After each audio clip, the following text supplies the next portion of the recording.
Princess Mononoke is a 1997 animated film by the renowned Studio Ghibli and written and directed by the legendary auteur Hayao Miyazaki. His works always look breathtaking, sound captivating, and tell an imaginative, cohesive story, with Princess Mononoke being no exception. We see beautifully animated action sequences and gorgeous landscape shots. The animation is so beautiful that it still holds up to this day and even outclasses numerous modern anime. The stunning art itself is a staple of Ghibli, but Princess Mononoke stands out with some of the scariest monster designs in studio history. Music is also pivotal to capturing the feel of the world. The soundtrack, composed by the legendary Joe Hisaishi, does just that and elevates this film into something more. However, this epic historical fantasy is not for the faint of heart. Princess Mononoke is Miyazaki's most graphic film, with blood and severed limbs on full display. The film is a technical marvel. It is a classic for a reason and is loved by many. That success has led to countless dissections of this film, and I will not cover everything, but this will cover my interpretation of its story and themes. This is Princess Mononoke, Unclouded.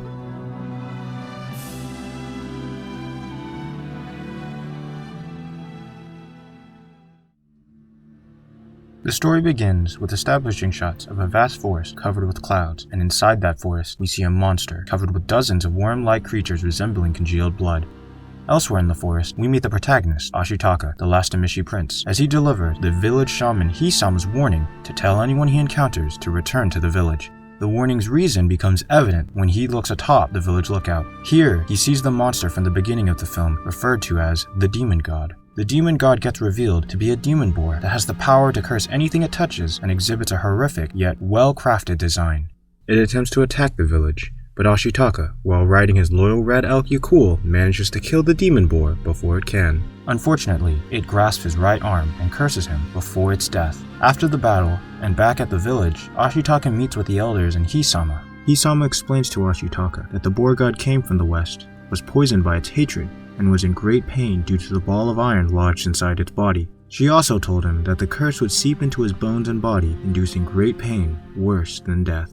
The only salvation Ashitaka has is to travel west, as he may find a way to lift the curse, to follow his fate and uncover the evils there with eyes unclouded by hate.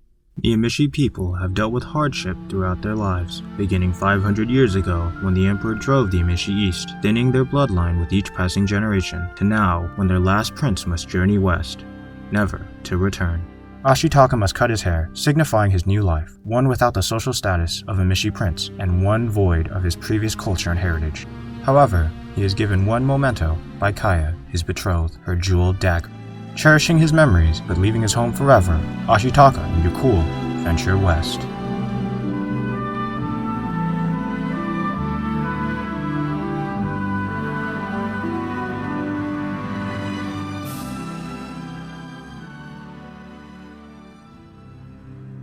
On his journey west, a group of samurai who are currently invading and killing the inhabitants of a village attack Ashitaka. Consequently, the curse's power is first showcased during this encounter. While riding Yakul, he fires one arrow that cuts off a man's arms and decapitates another. That power he now possesses is compared directly to that of a demon. Arriving at a nearby town, he meets Jigo, a knowledgeable and opportunistic monk.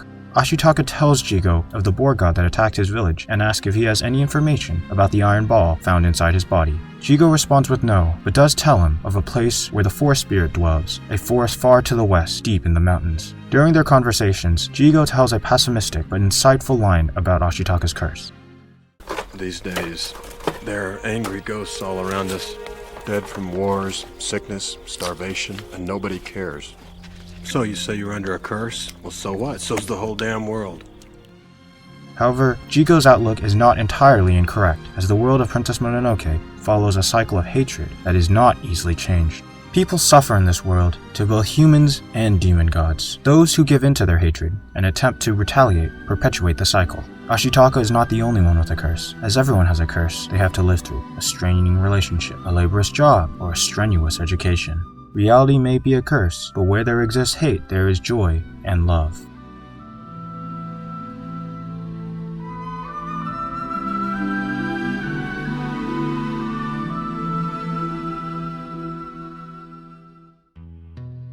On a rainy mountainside, we meet Lady Eboshi, the respected but arrogant leader of Irontown, and her men, while being attacked by Moro and her 3 cubs. Moro is a wolf goddess and has 3 cubs, 2 that resemble their mother and 1 named San, a female human also dubbed Princess Mononoke.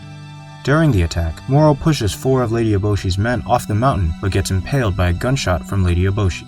Lady Eboshi and her men possess mighty weapons such as the gun and flamethrower that can hurt and even kill gods. Those weapons were the cause of why Moro fell from the mountain and why San and the other 2 cubs fled. After the battle, Lady Eboshi does not attempt to search for the men who fell but continues back on their journey home. Below the mountainside, Ashitaka finds 2 men alive and helps them through the forest back to their home of Irontown. He meets Moro and her cubs on the river, with San coldly telling him to leave.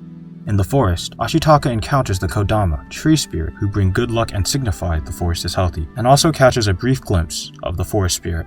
At Irontown, Ashitaka gets looked at with curiosity and weariness, but is still thanked for returning the men home.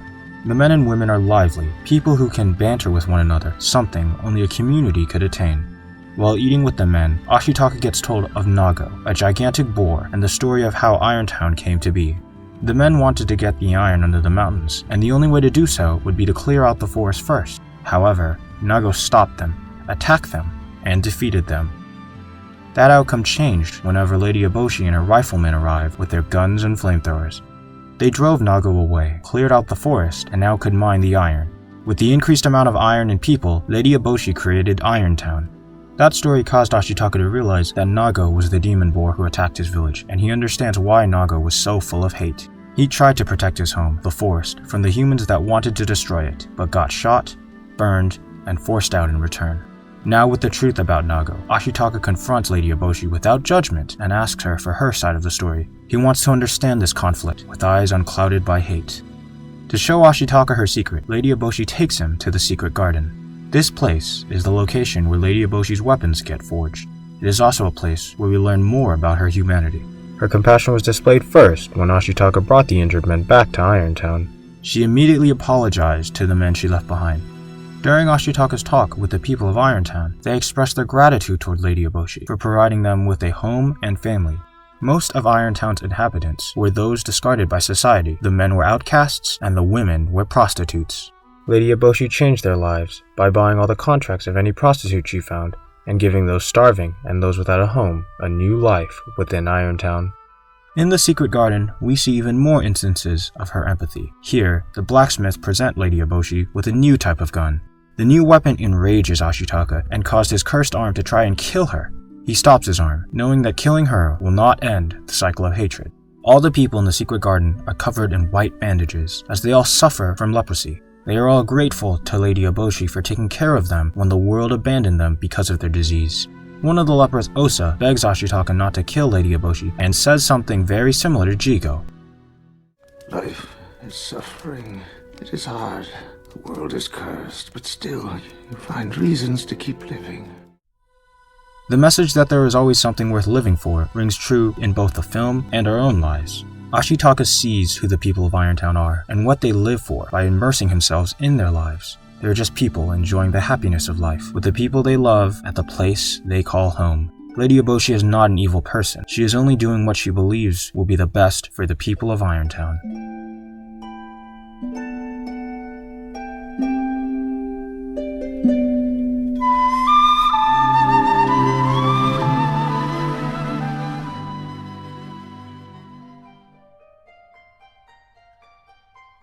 During the night, San infiltrates Irontown and attempts to kill Lady Eboshi. This attack on Irontown not only highlights the hatred San has towards Lady Eboshi, it also shows the coordination that the inhabitants of Irontown possess. San wants revenge for all the animals killed and the damage that Lady Eboshi has caused to the forest, and is even willing to invade Irontown alone. However, that surprise attack was not enough to catch Irontown unprepared. The men quickly gathered weapons and went after San. The women stayed composed and continued working the bellows, with some also going after San, and Lady Eboshi acted as bait to lure San to a trap. San, still blinded by hatred, charges in and gets blasted by the 2 women whose husbands got killed during the wolf attack. Ashitaka stops the people of Irontown from killing San, but in return, she attacks him and goes straight for Lady Eboshi. The 2 duel each other until Ashitaka, powered by the curse, incapacitates them. He shows the people of Irontown the disease that is infecting him, San, Lady Eboshi, and everyone in the world. Hatred. It is eating everyone alive, and will cause everyone's downfall. With the battle now over, he leaves Lady Eboshi to her people, while taking San and leaving Irontown. This momentary conflict may be over, but the cycle of hate continues as a villager shoots Ashitaka in the abdomen, still wanting revenge for her husband. He wants the fighting to stop, so he does not retaliate and only walks away. Again, the curse's power strengthened him and allows him to carry San outside of Irontown. Outside Irontown, Ashitaka collapses due to his wounds, and San wakes up and prepares to kill him for saving Lady Eboshi, but she is taken aback by his words that call her beautiful. At the same time, the ape tribe interrupts by throwing sticks and rocks at Ashitaka. They want to eat him to obtain man's power to drive the humans away. That, however, is a delusion caused by their blinding hatred of humans. It will only perpetuate the cycle, with both sides on the losing end. San's brothers make the apes retreat, and San decides to take Ashitaka into the forest. It is a place of balance, a place of life and death. Underneath the forest water, we witness that balance. There are bones of dead animals that once roamed, and new plants and animals full of life. San takes him to the forest spirit's pond, and puts a small plant next to where he lies. Far above the trees, we see the forest spirit, but this time, in its Nightwalker form. Its form changes based on the time of day. As day turns to night, it becomes the Nightwalker. As night turns to day, it reverts to its deer-like form. That form is a balance of nature and man, with its deer-like body and a man-like face forming this godlike creature. The forest spirit is the god of life and death. Wherever it steps, life blossoms, but death follows soon after. Observing the Nightwalker is Jigo and 2 other hunters, and their objective is to bring the head of the forest spirit to the Emperor. Atop a cliff, they also see a Koto, a blind old boar god who has gathered his whole tribe from the south prepared for battle. Back at the forest spirit's pond, Ashitaka awakens with a bullet wound gone, healed by the forest spirit, but his curse remains unchanged. Still weak, Ashitaka, like a newborn, needs his food to be pre-masticated by San. Their moment together is interrupted when Moro and the boar tribe argue on what they should do to the humans. Akoto listens to Ashitaka and learns the truth about what happened to Nago. He thanks Ashitaka for his kindness and respect given to Nago, but he still hates what his kind has done to the boars and the forest. Akoto plans to attack the humans in one final battle, no matter the consequences. His pride and anger fuel him to end humanity's mistreatment of the forest, and even if they all die, it is a better death than ending up as game meat. Both sides of this conflict do not realize it, but they share many characteristics. Both have reasons to believe that they are on the good side. Lady Eboshi and her people want to survive in this world without fearing death from emperors or animals of the forest. The animals want to protect the forest, their home, from the invaders who want to destroy it.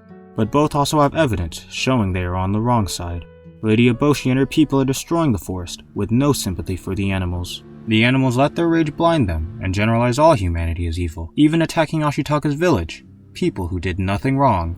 In the end, this is the truth of war, and this is nothing groundbreaking or that special, but the way this story portrays it is pure honesty. There are no heroes or villains, only shades of gray.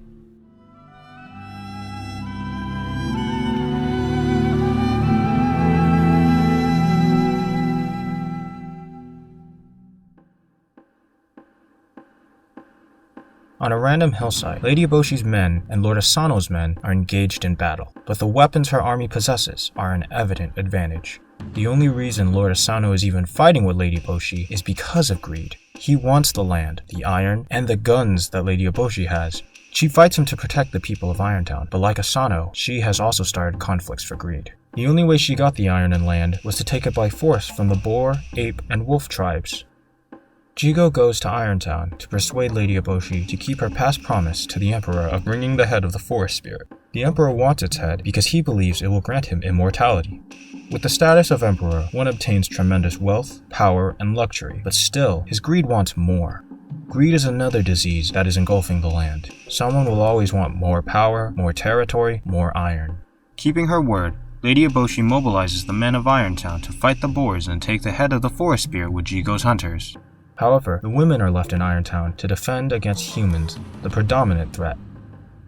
In a cave deep in the forest, Ashitaka and San are sleeping underneath the moonlight, but the conflict between man and animal and thoughts of San keep him up. He talks with Moro, but she tells him the bitter truth that he cannot do anything.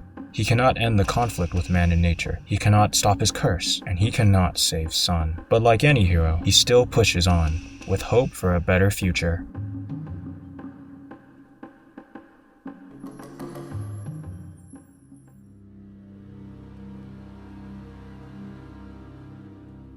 In the morning, Ashitaka awakens and sees San and Moro have left. He and Yukul head to the Ironworks, but before leaving, he gives one of San's brothers the jeweled dagger and tells him to give it to San.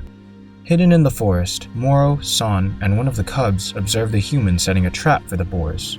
San tells Moro that they should warn the boars, but Moro knows Akoto. Akoto is not stupid. He knows attacking the humans now will lead them to a trap, but the boars are a proud race that will keep charging forward until they have all been wiped out. San will not stay on the sidelines while the boars go into a trap. She will be Akoto's eyes to stop him from being blind by the smoke the humans are releasing into the forest. San's older brother returns and gives her Ashitaka's gift. She calls it pretty and heads off with her brothers to join the boars while Moro stays to protect the forest spirit. On the hill near the Ironworks, a short foreboding light rain welcomes Ashitaka. It is a quiet scene, the calm before the storm. He hears the battle in the far distance between the boars and men, but he also hears gunfire in the close distance. As the rain clouds part, he sees Irontown under attack by Lord Asano's men. Ashitaka and Yukul swim to the shores of Irontown while blocking and dodging incoming arrows. Ashitaka learns that Lady Eboshi and all the able men went to kill the forest spirit, and that Lord Asano believed, with the men gone, Irontown would be his for the taking. The women of Irontown tell Ashitaka to bring Lady Eboshi and that they will hold off Lord Asano's men for as long as they need to. He gets his bow and arrow back and heads off to find Lady Eboshi. When chased by Lord Asano's samurai, his power and skill are again displayed. It is a 1 versus 4 battle with dismemberment and decapitation.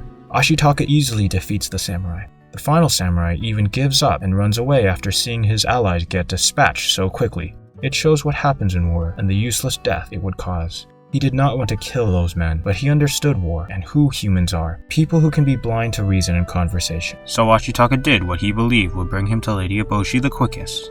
At the humans' camp, dozens of dead men are on the ground, with many dead burned boar bodies surrounding them. It is a sight that exemplifies the horrors of war. Ashitaka tells the men of Irontown the situation at Irontown and asks for Lady Eboshi. They tell Ashitaka that she is deep in the forest and that Jigo is using her. They would prefer to protect Irontown than fight a battle for Jigo's desires. In the distance, trapped underneath the mounds of boar bodies, is one of San's brothers. Jigo's men try to use poison darts to stop Ashitaka from helping the wolf, but the men of Irontown incapacitate them and show their compassion by helping lift the boar on top of the wolf.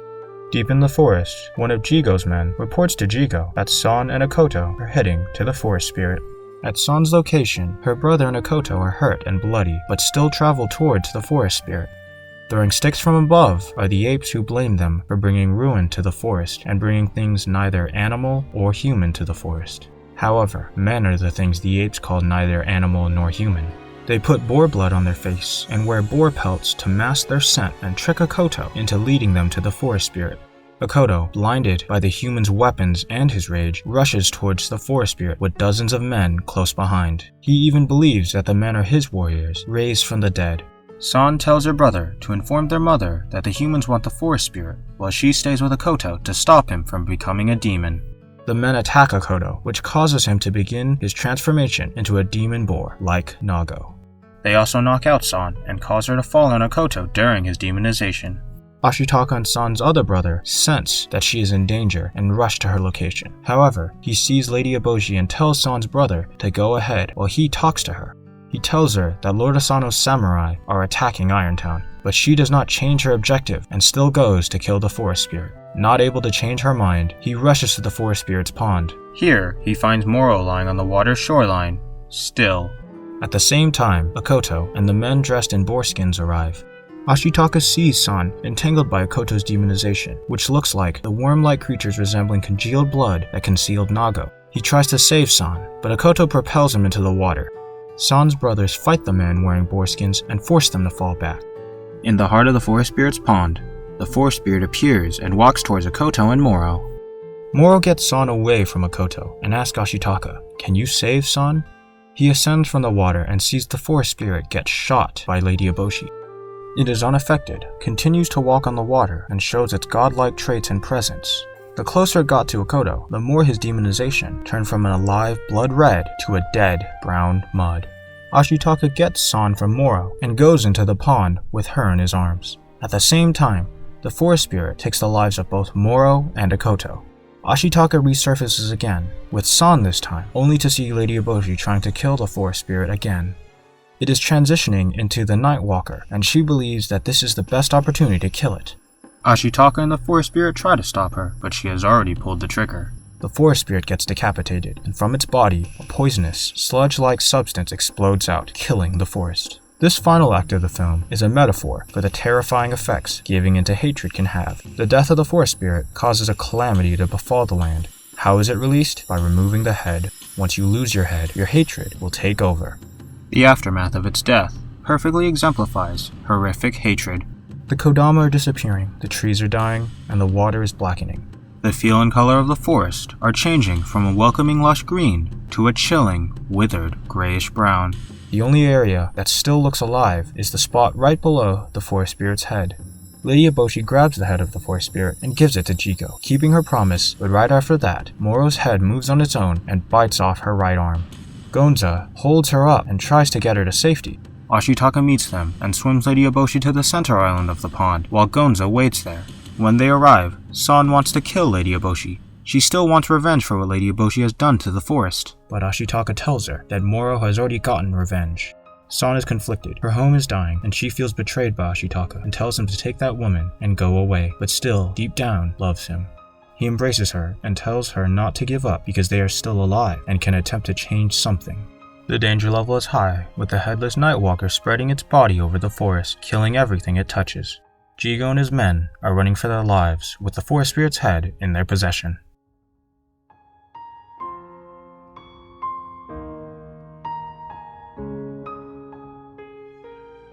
Back at Irontown, the ladies have kept Irontown standing through non-stop battle, but now at dawn, it is quiet. In the direction of the forest, they all see something, the Nightwalker spreading its body throughout the land. The samurai flee, but the women of Irontown stay because they promised Lady Eboshi that they would defend Irontown. Ashitaka arrives at Irontown and tells them to run towards the lake and escape because if the black muck touches them, they will die. The people of Irontown narrowly escape, and Ashitaka and San go to find the forest spirit's head.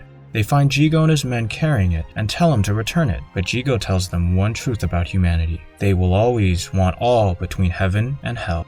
They get their head back and know that human hands must be the ones to return it. Their bodies get scarred all over from touching the head, but they succeed in giving it back to the forest spirit. Its body explodes once again, but this time, it only releases wind. Its death brings life back to the land. The forest spirit indeed was a god of life and death. Ashitaka and San awaken to see the newly grown lush green landscape, but San knows the forest will never be the forest spirit's, since it is dead. However, Ashitaka tells her that the forest spirit will always be here because he is life and death itself. Most of Ashitaka's scars healed whenever the forest spirit died, but the scar on his arm remained, signifying the past conflict and what it took to change. San can never forgive the humans for what they have done, and even though she loves Ashitaka, she cannot live with them. Ashitaka will stay in Irontown to help rebuild and visit San in the forest whenever he can. Lady Eboshi is surprised that the wolf girl helped save their lives and wants to thank Ashitaka. Jigo gives up fighting against these fools. The final shot of the film is hopeful of a better future, with a lone Kodama reappearing in the forest.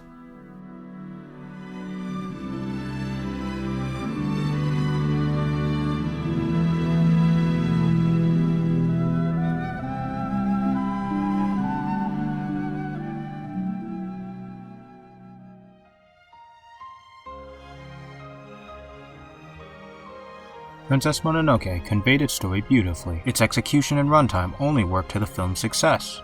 One of the film's best aspects was the landscape scenes of respite after pivotal moments. They set the tone perfectly.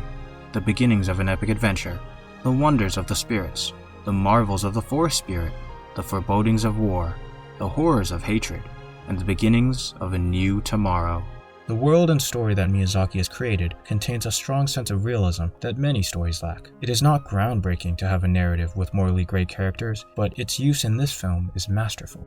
The antagonist is Lady Eboshi. She destroys the forest, kills animals, and even kills the forest spirit. But she is never a hateable character. She truly cared for her people in Irontown and was willing to do whatever it took to keep them safe. Jigo is also a central antagonist of the film. He wanted the head of the forest spirit and did not care for the forest or the animals. However, he is not an entirely evil person. He helped Ashitaka in the beginning of the film for no other reason than kindness. Even Ashitaka is not completely good. He embodies the idea of the good of humanity, but still, he exhibits traits of the horrors of man. He kills many men throughout the story. It was in the heat of battle, but still, he took a human life. However, of all the characters, Ashitaka is the one that best embodies the story's central message. You must see with eyes unclouded by hate. See the good in that which is evil, and evil in that which is good. Pledge yourself to neither side, but vow instead to preserve the balance that exists between the two. Hayao Miyazaki. This quote by Miyazaki is not only something that applies to the film, but also in our own lives. Seeing with unclouded eyes is something that would only benefit the world. There are always multiple sides to every story, and only when all are understood is the true story revealed. The primary conflict of this film is humanity versus nature. This conflict has been present in many of Miyazaki's works, as environmentalism is something that he has always supported. Be it his works before Princess Mononoke, like Nausicaa of the Valley of the Wind and My Neighbor Totoro, or films after, like Spirited Away or Ponyo, he wants us to think about the consequences of greed and what human progress can mean for the environment. Is advancing our species worth damaging the planet? This question has correct answers on both sides, but he wants us to see through the eyes of nature. For the ending, Miyazaki made one of realism and growth. There cannot be a happy ending to the fight between the raging gods and humans. However, even in the middle of hatred and killings, there are things worth living for. A wonderful meeting or a beautiful thing can exist. We depict hatred, but it is to depict that there are more important things. We depict a curse, to depict the joy of liberation. What we should depict is how the boy understands the girl, and the process in which the girl opens her heart to the boy. At the end, the girl will say to the boy, "I love you, Ashitaka, but I cannot forgive humans." Smiling, the boy should say, "That is fine. Live with me." Hayao Miyazaki. No matter the hardships we face, there will always be light. Love, joy, family. Every one of these factors enrich our lives and make them worth living for. Princess Mononoke tells us to enjoy the beauty of life and view the world with eyes unclouded. Thanks for watching, and until we meet again.